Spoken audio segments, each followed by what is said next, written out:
Guilty pleasure ഒരു ഫിലിപ്പൈനി മൂവിയാണ്. Alexis എന്ന് പറഞ്ഞൊരു പാവപ്പെട്ട പെൺകുട്ടി, അവളുടെ അപ്പൻ ക്രിമിനൽ കുറ്റത്തിന് ജയിലിലാണ്.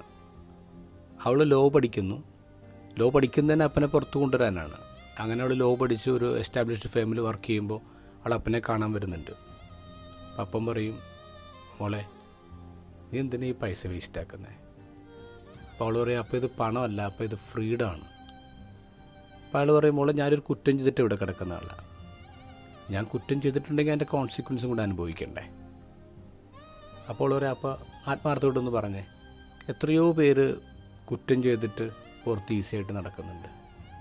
ഇവിടെ തന്നെ എത്രയോ ഇന്നസെൻ്റ് ആയിട്ടുള്ള ആൾക്കാർ കിടപ്പുണ്ട്. This world is not fair. അപ്പം പറയും, മോളെ നമ്മളെല്ലാവരും തെറ്റ് ചെയ്യും, പക്ഷെ അതിനർത്ഥം നമ്മളെല്ലാം പാപികളാണെന്നുള്ളതല്ല. നമ്മളുടെ തെറ്റുകളൊക്കെ ക്ഷമിക്കപ്പെടും, പക്ഷെ ആത്മാർത്ഥത്തോടെ നമ്മളെ തെറ്റ് അക്സെപ്റ്റ് ചെയ്യണം. ഈ അറിവാണ് മോളെ നമ്മളൊക്കെ കുറച്ചും കൂടി നല്ല മനുഷ്യരാക്കുന്നത്.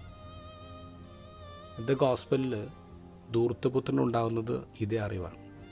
അതിന് ഗോസ്പൽ കൊടുക്കുന്ന പേര് സുബോധം എന്നാണ്. അവന് സുബോധം ഉണ്ടായി. ധൂർത്തപുത്രൻ്റെ ഉപമയെക്കുറിച്ച് വായിച്ചിട്ടുള്ള ഏറ്റവും മനോഹരമായൊരു കവിതയുണ്ട്. അങ്കിൾ ഗ്ലെൻ്റെ സൈറ്റിൽ കണ്ടതാണ്. Jesus told the story of the prodigal son to make a simple point. Never mind what you have done. Just come home.